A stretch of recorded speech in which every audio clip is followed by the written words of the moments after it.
Okay, so continuous integration. Oh, it was nearly the first slide. What is continuous integration? Right, so you can tell by the title of the talk, continuous integration, that's not what they meant, that I am going to suggest that the current understanding, or the most common understanding of continuous integration, might not match the original definition. So let's start with what I think continuous integration is. And those of you who've seen my talks before might know that I quite often do this. Stand up. Everybody stand up. You've been here for a while now. Just get the blood flowing. Okay, so stay standing if the team that you work with or the company that you work for does continuous integration. Okay, cool, brilliant, amazing. Stay standing if everyone on your team commits and pushes to a shared main source code branch at least daily. So that's the same branch. Everybody commits and pushes to the same branch at least daily. Okay. Stay standing if every one of those commits causes an automated build and test.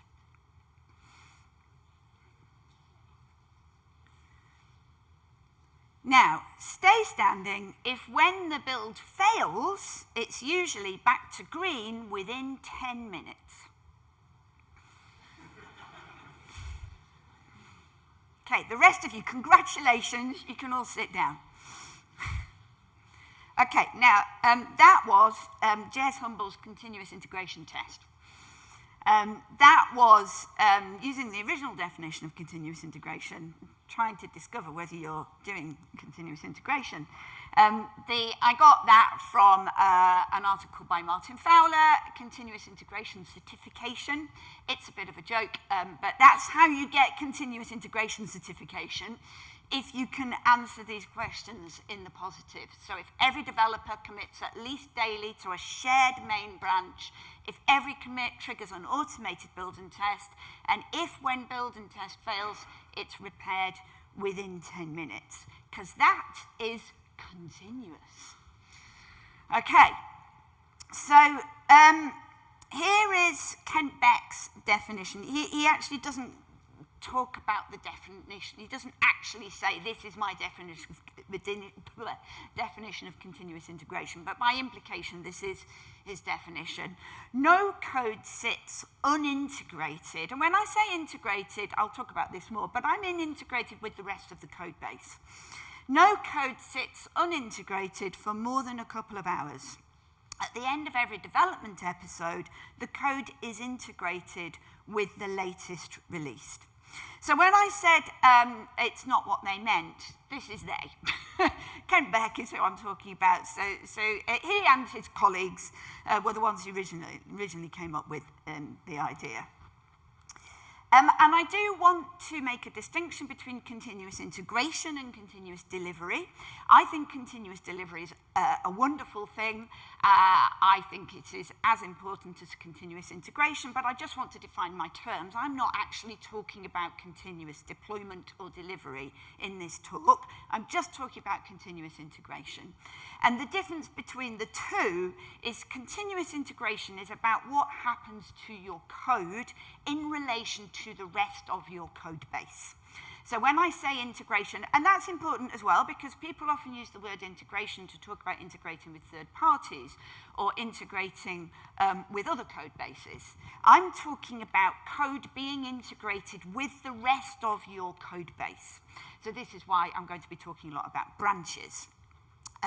Continuous delivery is about getting that code all the way through to production and through to your users. That's also incredibly important, but that's not what I'm talking about today. I do believe that you can't have continuous delivery without continuous integration, so continuous integration facilitates continuous delivery, but I'm specifically talking about the integration part of the piece. I'm not going to talk about nitpicking differences between continuous delivery and continuous deployment because most people don't distinguish between those anyway, and the important part is getting things in front of the user. But anyway, that's not the bit I'm talking about. Okay. So the claim that I'm going to make is that trunk-based development is what they really meant when they originally defined continuous integration. But because people generally don't mean that original definition these days when they say continuous integration, as witnessed by the number of people that ended up sitting down having originally stood up when I did that exercise a minute ago, I'm going to use trunk-based development. And I want to say straight away, and I'm going to keep saying it, this is not a judgmental talk. I'm not here to tell you you're all rubbish and you're all wrong. The point of the exercise earlier was not to shame you, the people who started out standing up and ended up sitting down. People use these terms differently. There's a thing called semantic diffusion that means that the meaning of continuous integration has changed for a lot of people.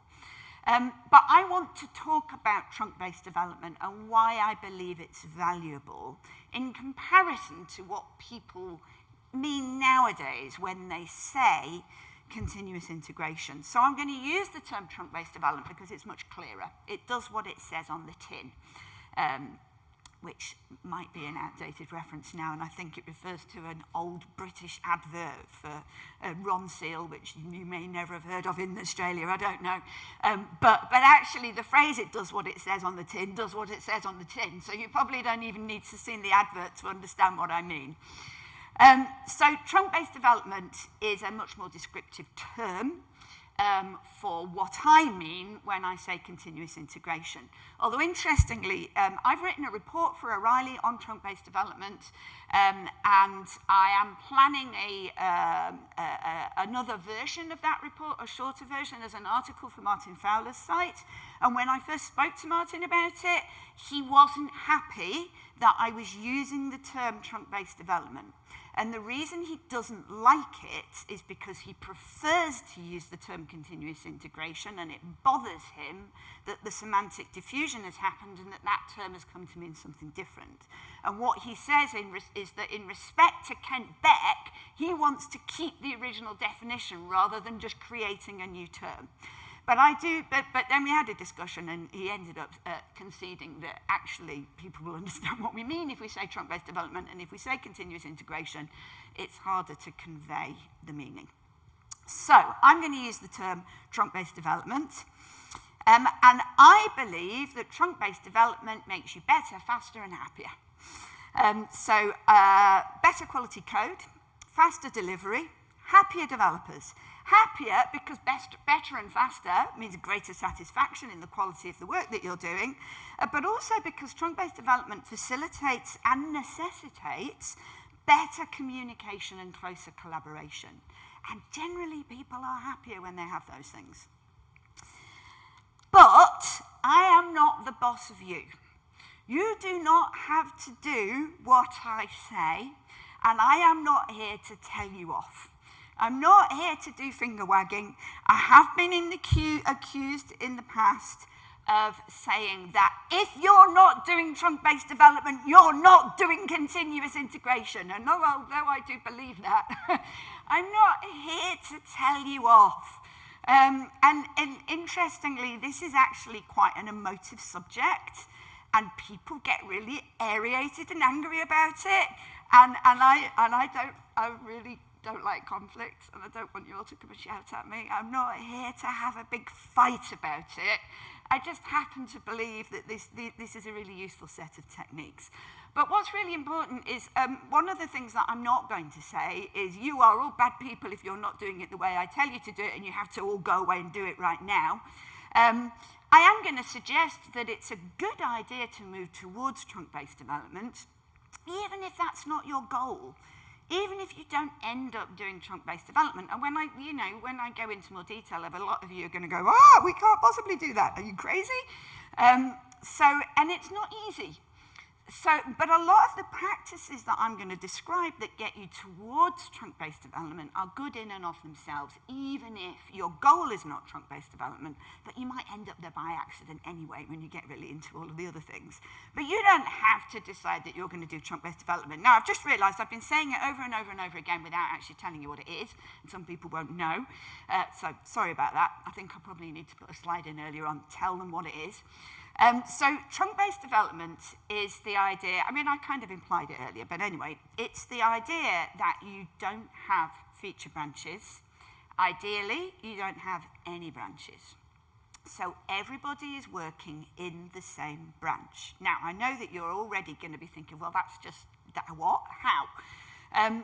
It's not easy. It requires a set of techniques. You can't just do it, but I'm going to make the case for why it's actually a really good way of doing software development. And what's really interesting is that although originally that was what people meant when they said continuous integration, it's really rare. Not many people do it. Some people do it. There'll probably be people in this room who do it. Particularly, I think some of the people who work for ThoughtWorks will at least have come across the idea, but still aren't necessarily doing it because there are lots of constraints. And this is something that I want to acknowledge. Of course there are constraints. Of course there are reasons why you're not doing it. There will be people who want to do it, but can't, for lots of different reasons. Some of those reasons will be political and cultural and to do with the organisations that they're in and to do with the will of the people around them. But nevertheless, there are reasons people don't do it. But still, I'm going to suggest it's a good idea. Okay. So what I'm going to do in an attempt to sell the benefits is I'm going to tell you a story, because stories are really useful. As was mentioned in the intro, I write novels. I've got a couple of novels published. You can find them on Amazon or other booksellers. And when I was writing my first novel, people kept saying, you should read this book. And this is a book that was originally aimed at screenwriters, but then anybody who was interested in writing stories realized that the basic principles described in here are really useful for anybody. So playwrights, novelists, the basic principles are really useful. And he tells you a lot of useful stuff. But one of I think the most key things that he repeats over and over again in the book is the idea that if you are going to keep your audience and engage your audience, then your story should be broken down into scenes, and scenes can be chapters or subsections of chapters. Each scene has a start state, a turning point, and a new state. So typically the starting state is going to be the state of your protagonist, which is your main character. Then something will happen to change the state that they're in. So on a really simplistic level, they start out happy, something terrible happens, and now they're sad. But if you have turning points in a story, then you keep your audience engaged. They're interested in what's happening. You're taking them on a journey. So I'm going to tell you a story. It's not a real story, it's fiction, but I'm going to use story to try and illustrate the benefits of trunk-based development, and each section will have a start state, a turning point, and a new state, displayed like that on the slides. So, in my fictional team are working with branches. But every time somebody finishes work in a branch, they have to merge it back into the trunk, which is why it's called trunk-based development. I know people don't actually use the word trunk anymore. When I say trunk, I mean main branch, main line. They merge their branches back into the main line, and then merge hell ensues. Now, I would imagine that most people involved in development will understand what I say when I say merge hell. It is probably something that you have experienced. And the more complex and the more different the code in your branch is than the code that you're merging into, the more likely it is that you will experience merge hell. One of the biggest benefits of trunk-based development is that it massively minimizes merge hell. It doesn't get rid of it altogether, but it makes it much less likely. because every change that you make is getting back into the main line as quickly as possible. So it's a very small change. So it's a lot easier, first of all, to keep it isolated from other people's changes, but also it's much less likely that the merge will be complicated because it's only a small change.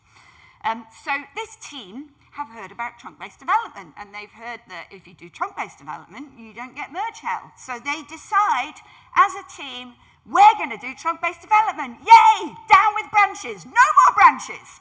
Amazing. Okay. But then somebody in the corner goes, whoa, whoa, whoa, whoa, whoa, whoa, no, no, no, no, no, not allowed. You can't do that because we have to be compliant with various different regulations, and they say we have to have branches because we have to have pull requests, we have to have some kind of approval process. We can't all just be pushing code to production willy-nilly. We need branches in order to be compliant. So they're like, oh, well, never mind, that was fun. They go back to branches, pull requests, and code reviews in order to be compliant. But the problem with pull requests and code reviews is that the default there is a lack of trust. If you are gatekeeping the code changes that you make and saying they are not allowed to get back into our code base until somebody has okayed them, you are suggesting that you do not trust your developers. And when you don't trust your developers, then that means you're even more likely to have even more gatekeeping.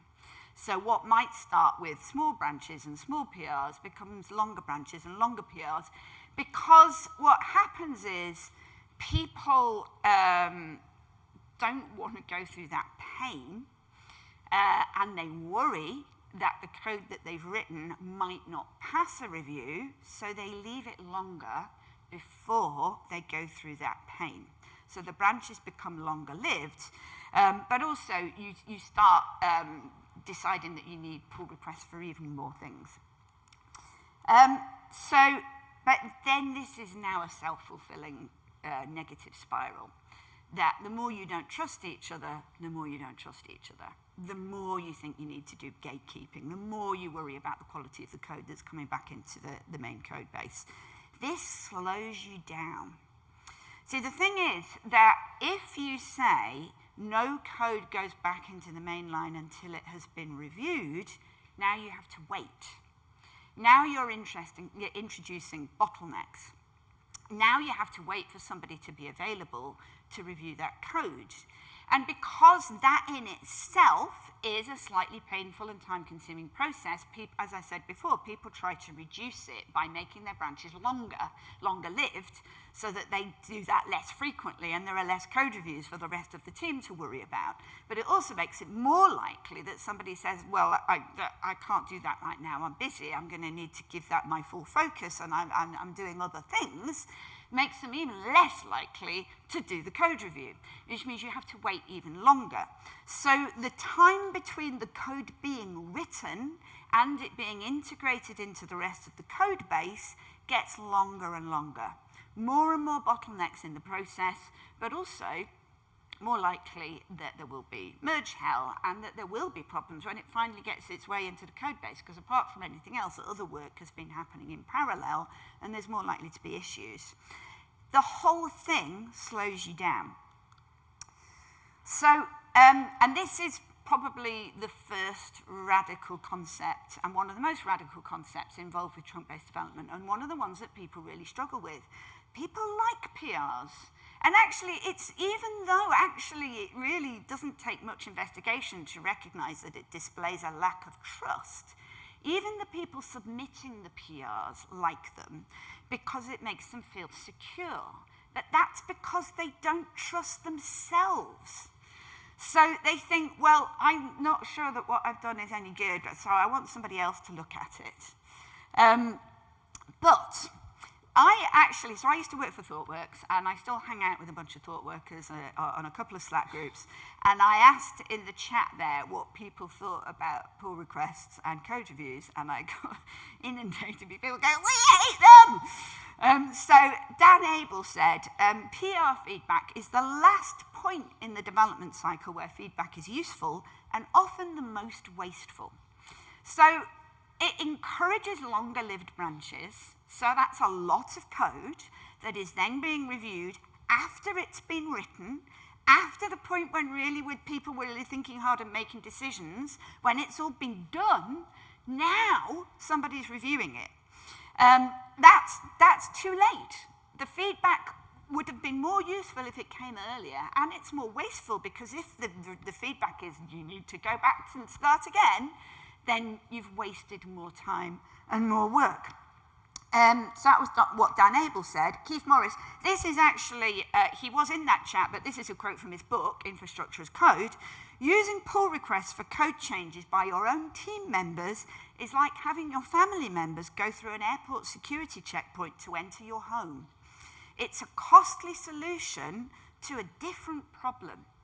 So when he says different problem, this is because originally PRs were developed to address open source communities, where unfortunately you often don't know the people who are submitting code to your code base. You've no idea what their intentions are, you haven't built a relationship with them, you haven't collaborated closely with them, so unfortunately you do need gatekeeping in that context.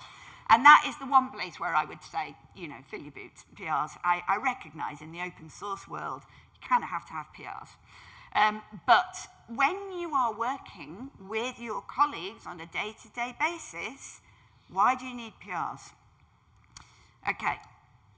And here's Dragan Stepanovic, who was speaking at an event I was speaking at earlier this year, New Crafts. He says, the bigger the PR, the more likely it will suffer from the so-called LGTM, looks good to me, syndrome.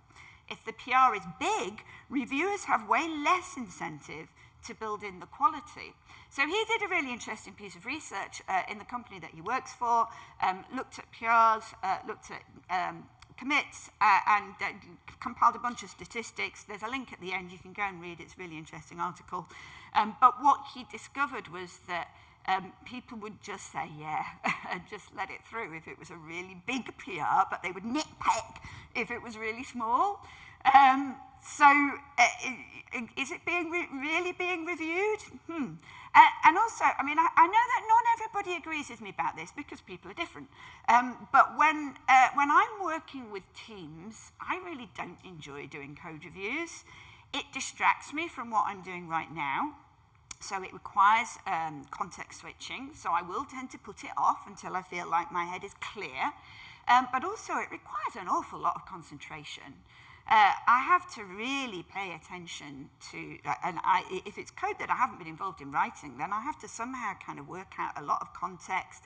And if I can skip that, if I can cut corners, it's likely that I might. And Dave Farley says, now this comes back to the issue of compliance. So there's a really interesting article by Dave Farley on continuous compliance. Again, the link's at the end, don't worry, the link's actually on that slide. My experience across the board has been that regulators prefer these approaches. He's talking about trunk-based development and continuous integration as he and I would define it, once they come to understand them because they provide a better quality experience all around. So continuous compliance is a really interesting concept that, again, I suggest that you look up. But the idea is that you build checks and balances into your pipeline. So you have a really good automated test suite. And you have checks and balances all along the way that check the things that you really care about. And that gives you an audit trail apart from anything else. But it also, you have to acknowledge bugs will find their way into production. And no compliance regulations are about saying that no bugs are ever allowed to get into production. Everybody recognizes that that happens. The important thing is that there's an audit trail, that you know when issues were introduced. And so what regulators want is the ability to be able to trace what's happening and some confidence that there are quality checks built into the system. And PRs are not a guarantee of quality. partly because of what I've talked about, that the feedback is coming too late, that the larger the PR, the less likely it is that it's going to get detailed attention from the person who's doing the review. And I will come back to the idea of why I think that you get better quality when you work directly in the main branch. So Dave also says, the more complex the compliance mechanisms around change, the lower the quality of the software. So if you are introducing bottlenecks and gatekeeping, you are slowing things down. And slowing things down reduces quality. He says, I believe that it is not possible to implement a genuinely compliant, regulated system in the absence of continuous delivery and, by implication, continuous integration. So, what are you going to do, though, if you're not going to have PRs and code reviews? I know you're all feeling quite anxious at this point because people really like their PRs and their code reviews and they don't want to be told that they're not allowed to have them. I'm not saying don't review code. But that point that Dan made about PRs being the least useful point to get feedback is a really good one. So my ideal, and this is one of the practices that you can implement without doing chunk-based development, but just because it's a really useful practice, is pair programming, or ensemble work, which a lot of people like to call mob programming, where you have got more than one pair of eyes at the point at which the code is being written. But not just more than one pair of eyes, you have the opportunity for discussion and feedback. You can think about what you're doing. You can talk about what you're doing with a colleague who has context because they're there with you.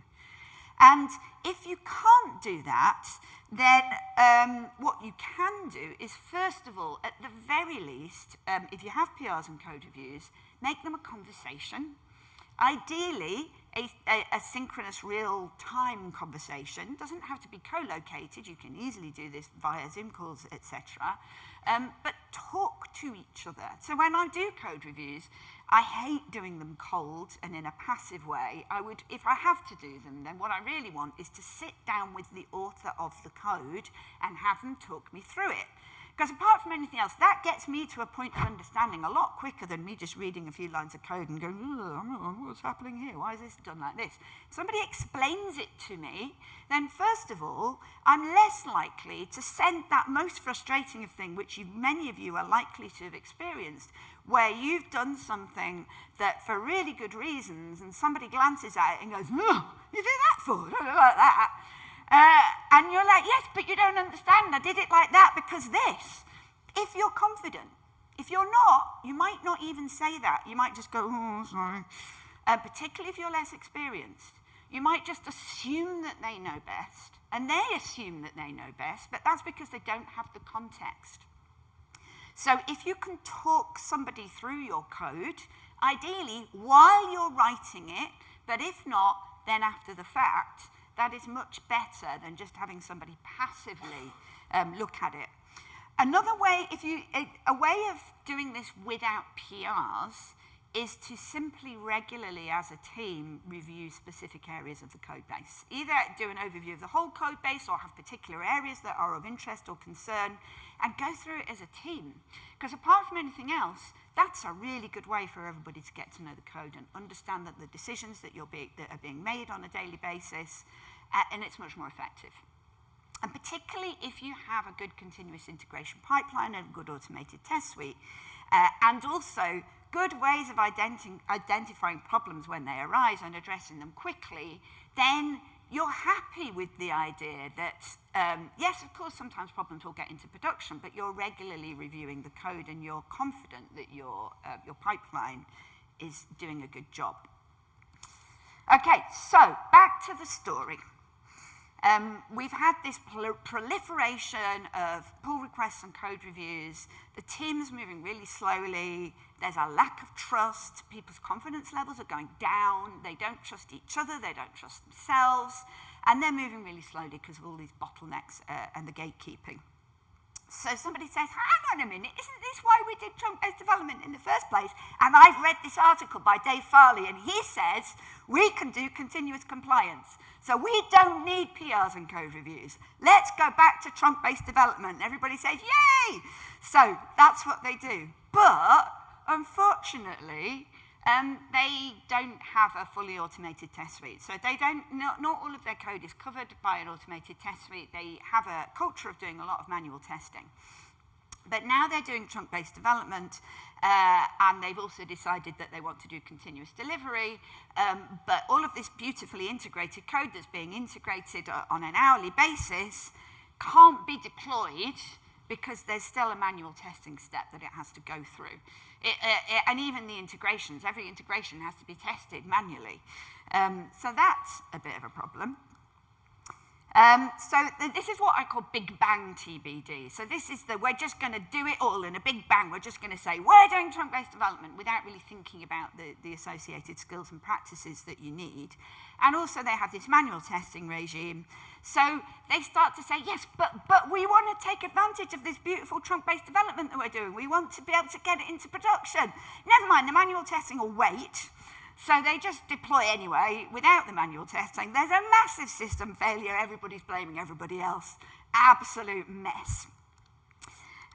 So blame leads to guilt and shame.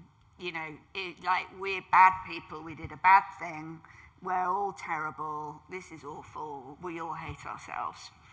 And somebody says, you know what? I saw a talk by Clare Sudbery, and she said, that actually trunk-based development isn't easy. There are a lot of associated skills and practices that you need, and there are experts available who can help us with this.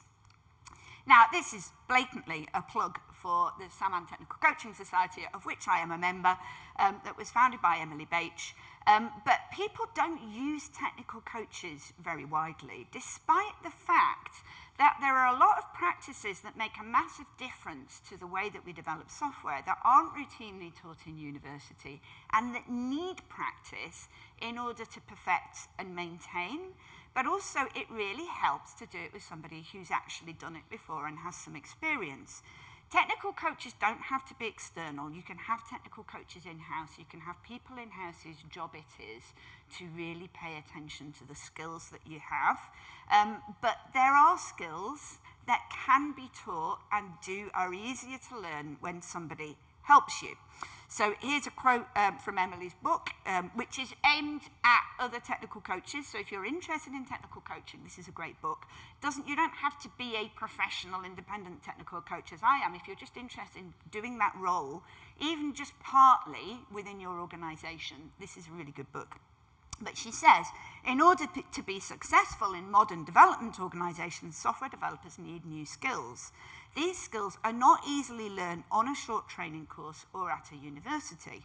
Practices like continuous integration and test-driven development require developers to change their minute-by-minute habits and ways of working. And you might still be thinking, but I don't understand how I can push code to the main branch on an hourly or even minute-by-minute basis. That's not how coding works. Well, it can, but there are skills that you need in order to do it. You have to change your minute-by-minute habits and ways of working. So Kent Beck, there's actually a foreword in Emily's book by Kent Beck, who said, software development is best seen as a learning process where running programs are the proof of learning rather than a factory or production process. So I did a talk last week at an associated at the Tech Leaders Summit about teaching and learning. Teaching and learning is something that we all do all the time, whether we notice or not, whether we like it or not, it is unavoidable. So what Kent says is walking a new path together along with an experienced guide reduces time spent not learning because of fear. So fear is one of the byproducts of a lack of trust if we're constantly gatekeeping, if we're telling each other we need to check each other's code. Okay, so this team, they get help. And one of the first things that the technical coach walks them through is getting them pairing and doing ensemble work on a regular basis. And pairing itself is not something you can necessarily just do. there is good pairing and there is bad pairing, and some people will have experienced pairing and hated it and run away screaming and said, I'm never doing that again, because it wasn't done well. And you have to pay attention to the person you're pairing with. You have to make sure that you're at least getting an equal opportunity to have your hands on the keyboard. You have to make sure that both of you understand what's going on. You have to make sure that you're communicating well. And you have to look after each other. And if you're not doing those things, pairing can be painful. So pairing is a great practice, but pairing itself is something that can be learned. And the same goes for mod program or ensemble work. But if you do them, it means that you have at least two pairs of eyes on the code at all time, and it means you're automatically working in a highly collaborative way, which is important because when you're doing trunk-based development, you are ideally, and G. Paul Hill says he wants it to happen every few minutes, people will vary, but you are ideally pushing tiny, tiny changes into the main branch constantly. Which means you have to know what's going on in the main branch. What are your colleagues doing? Is what you're doing going to interfere with what they're doing? Which means you have to collaborate very highly. You have to communicate very highly. You have to work together as a team. And those are skills that not everybody has, but they can be learned. So not only does the coach introduce pairing and ensemble work, but as a part of that and partly as a result of that, the team starts doing test-driven development routinely. They improve their refactoring skills, and they also now have a fully automated test suite which they trust, so that every time they push a small change to the remote copy of the main branch, a test suite runs. So they're also running those tests locally, but I'll come back to that later. But in order for this to work, it means you have to change the way that you think about how you write code. So what you're doing is, every line of code, ideally, is being tested. That means that every line of code compiles. So what you don't do is pull everything apart and have the code lying on the floor in bits around you until finally, at the end of the day or the end of the week, it compiles. You have to think about writing code in a way where every tiny change is compilable, runnable, and testable. But the massive benefit of that is that every tiny change is being integrated with the rest of the code base, and it's really, really low risk. It's low risk because you're making such a small change. You're going to spot if it introduces a problem. It's also low risk because it's really easy to just throw it away. And what you're throwing away is something tiny. You're not losing weeks of work if you decide to throw something away. You're losing minutes of work.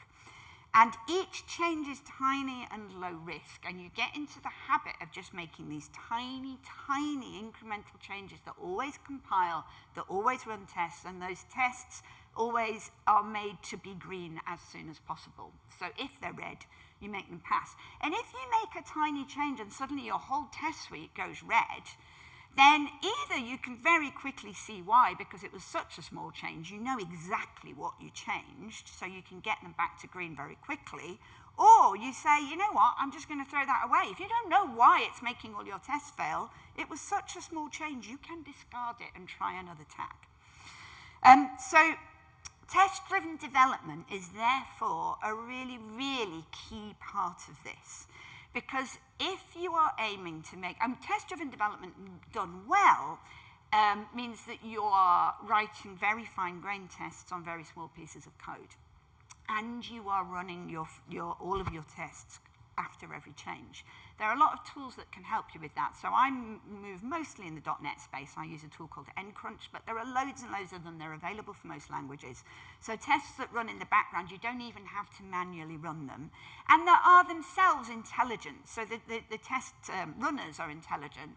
They don't run the whole suite every time you change a line of code. They run the suite that relates to the code that has been impacted by the code that you've just written. And they're incredibly efficient, and they can just run silently in the background, and you know instantly when they go red.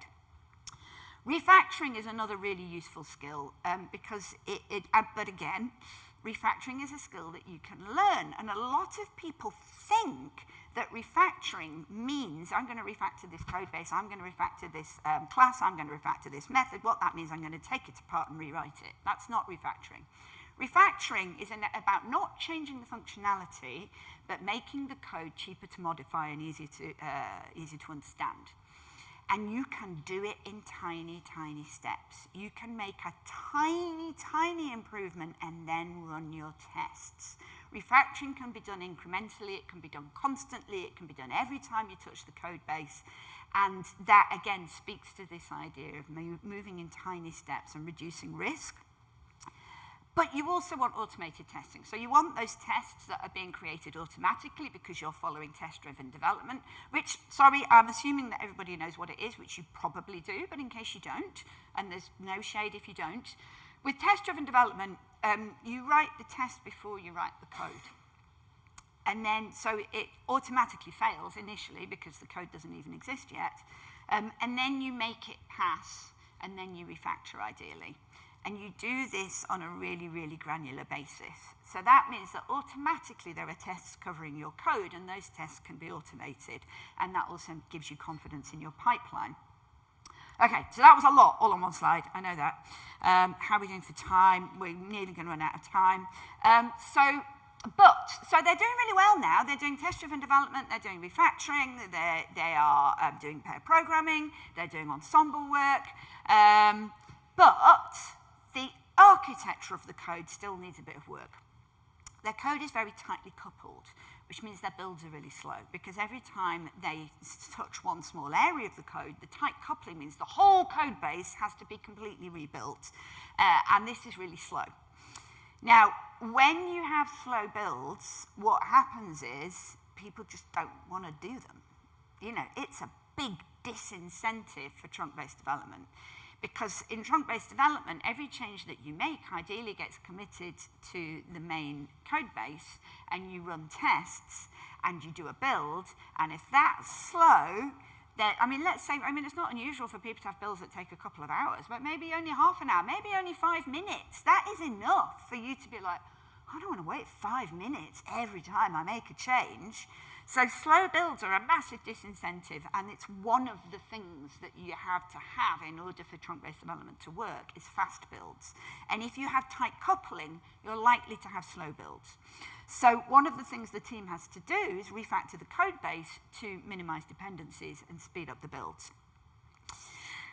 Okay, so this is from the book Accelerate, which I already saw somebody mention. I can't remember if it was yesterday or last week, but it's a great book. I recommend it. And it has loads and loads of really authoritative things to say about software development because it's based on really, really thorough research. And what they say there is continuous integration requires relentless work to simplify systems architecture on an ongoing basis to ensure that this automation, so this is your automated pipeline, isn't prohibitively expensive to create and maintain. So you have to pay attention to slow builds. You have to pay attention to tight coupling. You have to pay attention to your architecture. But there are a lot of things that trunk-based development both requires and creates. So because you can't really do it without good architecture and fast builds, it also means you get really good at good architecture and fast builds if you do trunk-based development. So it is a requirement, but it's also a benefit. So this is the book, Accelerate, recommend it. There'll be a link to it at the end. So they've minimized the dependencies, but now what they have is more modules. And now their test suite has exploded, and now that's slowing them down. So they speed up the test suite. So that's another thing. You need a fast test suite. Now it's interesting. Test-driven development means that you are writing tests for every piece of code that you write, but it also means that you can get really bloated test suites. And one of the things that people forget about test-driven development is you have to refactor your test suites just as much as you have to refactor your code. what will typically happen is that you will create a lot of fine-grained tests while you're writing the code, but at the end of an episode, you'll be able to look back and see, well, that test was really useful to me during the development process, but now I can consolidate it with these tests, I can prune the test suite, and I can speed up the test suite. And again, just like if you have slow builds, people won't want to do it. If you have slow tests, people won't want to do it, and they won't do it. Like, wherever there's friction, people will find ways around it. So when you have slow builds and slow test suites, people just won't do trunk-based development. They'll start creating branches again because they don't want the pain. Or what they'll do is they'll just keep the code on their own machine for really long periods of time, and so that when they integrate back into the shared code base, they may as well have created a branch because they're integrating so many changes. So you need fast tests. Incremental tests, by that I mean tests that, a test tool that is able to identify what tests need running according to what code has been written. So rather than just always running all the tests, it's intelligent enough to recognize that I don't need to run all the tests because this bit of code hasn't changed. But now that they've got this amazing pipeline, our team are like, well, every time I commit to the main branch, it runs this amazing pipeline that's super fast, and I'll get feedback straight away if something's not working. So I don't need to run tests locally. That's a pain in the ass. Not necessary. And so if you're not running tests locally, it's more likely that you're going to commit code to the main branch, the shared main branch, that actually breaks the build. And broken builds are not good. Broken builds halt everything, particularly when you're all working in the same branch. So the lesson they learn from that is to always run the test locally and to keep the build green, to prioritize a green build. Because again, if you frequently have a broken build, people stop paying attention to it because it's too disruptive for them. So they, oh yeah, it's all right, it's always broken, never mind. But it's really important in order for you to be able to integrate quickly and deploy quickly, for your build to be green and for that to be a priority. And one of the ways to help keep it green is to run tests locally and make sure that the tests are green locally before you push to the remote copy of the code base. Okay, but now people are hoarding changes. Okay, because people are still a bit insecure, a bit inexperienced. Maybe somebody new joins the team who hasn't done this before, so they're not pushing their changes to the main code branch. They're keeping them on their machine, which means they may as well be using a branch. And now, the longer you keep the code on your local copy of the main branch and not pushing it to the remote, which means to integrate with your colleagues, the more likely it is that when you do, there will be merge hell. So, now I've implied MMMSS at several points, but I want to explicitly state it and tell you what it is, because you won't all know. So what they decide is to really emphasize MMMSS, which stands for many more, much smaller steps, and also allows them to push frequently. So, what is many more, much smaller steps? It's not a new idea, it's just that GPAW's come up with a great name for it. And also talks about it at great length with like amazing levels of detail and subtlety and perspicacity. And if you don't know who GPAW is, look him up because he's amazing. But the idea of many more, much smaller steps, again, does what it says on the tin. You try to break everything you do into really small steps. So writing code, writing tests, refactoring, you do it in tiny, tiny steps. And after each change, you want the code to compile, the tests to run, and you want to be prioritizing making those tests pass. And there are links, and you can go read more about it. I highly recommend it. Also, this is a great article by Trisha G about continuous integration and trunk-based development. And what she says is integrating small changes regularly into your code is usually less painful than a big merge at the end of a longer period of time. So this is what I've been saying over and over again, but I just want to say it's not just me. Okay, so because it is technically possible to do trunk-based development and not be doing continuous integration if you hoard the changes on your machine. So you might all be working in the main branch, but never merging back into the shared version of the main branch. That's not continuous integration.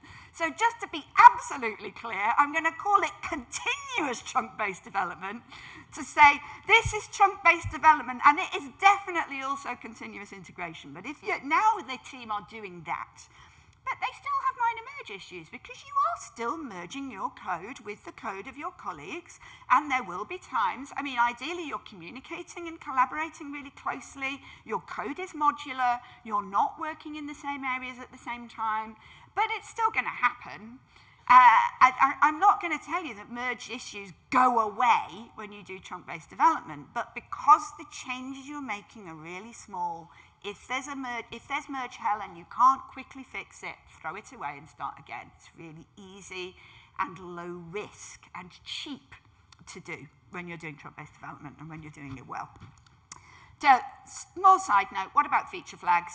So feature flags are one way of handling the fact that, so one of the questions that I'm sure people will be thinking is, hang on a minute, this code is not finished. Okay, so maybe my tests are passing, but I'm halfway through a feature and you're telling me to merge it into the main branch. You're also telling me that this is facilitating continuous deployment. So you're implying that my changes are going into production and I'm not finished yet. So feature flags are one way of handling that, but I am going to inject a note of caution. They're not the only way. It is possible to have code that is in production, but just not being called. And one way of doing that is to have feature flags at the front end, but one way of doing that is also just, the way the code is integrated. So I'm just going to tell you what GPO, again, has to say about feature flags. So this is the word of caution. To get maximum bang for your TBD, trunk-based development, buck, all developers all the time should be running with 100% of the features turned on.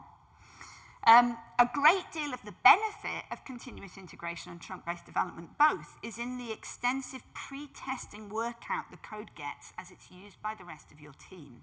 So you do want your code to be integrated with your colleagues' code, and the more feature flags you have, the more complexity you have of what's on and what's off, and you don't really know how those things play together because they're not actually being used. So feature flags are best reserved for the front end, like the very front end, so that they can be turned on and off so that users don't see them. But that doesn't mean that the developer's code is not being integrated with each other's code. Okay, so conclusions. How am I doing for time? Not too bad. Right. So I really like this quote from Eli, who said, we use branches when we don't mob or when we modify shared code, but nobody likes it.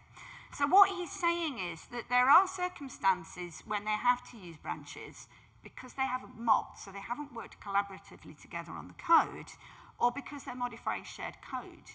But people don't like using branches. So in this team, they've got so used to trunk-based development, it feels pretty icky to them when they're working in branches.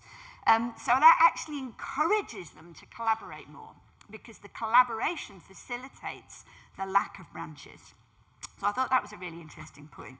And I am not the boss of you, but Dave, he seems quite happy to be the boss of you. And Dave Farley says, any form of branching runs counter, in principle, to the ideas of continuous integration. And then he shouts, don't branch, don't branch, don't branch. Like I said, I'm not telling you what to do. There are lots of reasons why you're branching, and you can't just move to trunk-based development without having a bunch of associated skills. But just saying. Okay, so why does trunk-based development make things better? The benefits of trunk-based development. A lot of these are both benefits and facilitators. So it leads you to move in small steps, which is a really, really good habit. Many more much smaller steps. It gives you really fast feedback. Does my code work? Does it integrate with my colleague's code? I'm going to find out really quickly. It avoids merge hell. It reduces risk. It gives you faster integration and therefore fewer queues. You're not waiting for things to be integrated. They're getting all the way through as quickly as possible. It gives collective ownership. It really emphasizes collaboration. It means that everybody has a much better idea of what their colleagues are doing. and that people take responsibility for that rather than saying, well, I don't really even know what I'm doing, but it's fine because somebody else is going to review my code anyway. And it gives you better quality code. And there is evidence. So I quoted Accelerate before. The annual DORA reports pretty much always cite trunk-based development as being a really useful and important thing. Here's a quote from the 2022 DORA report, which, if you don't know, is the result of their annual research that they do, which is really thorough. It's across the industry, and it's really authoritative. And they say trunk-based development has been shown for years to accelerate software delivery velocity. So, summary, I'm calling it CTBD, continuous trunk-based development, just to make it absolutely clear.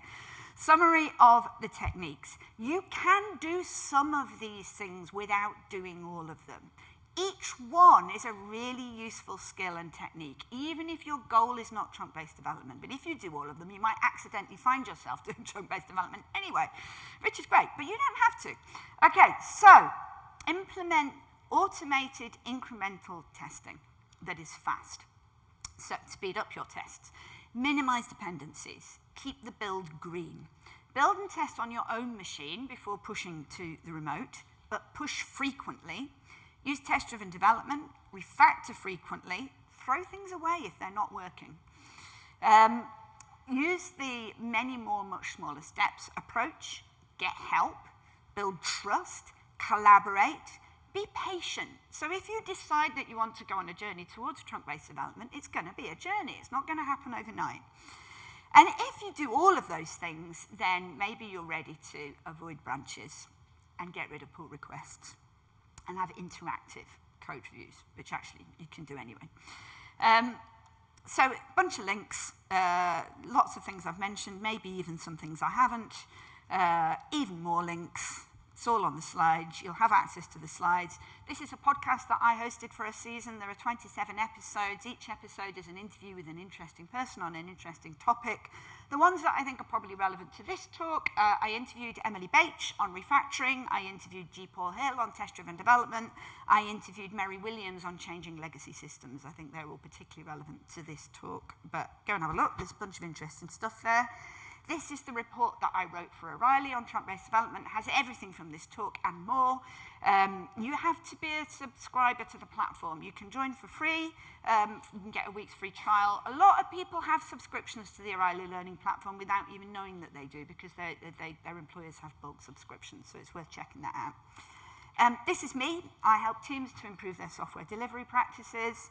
These are all the ways that you can contact me. Do we have time for questions?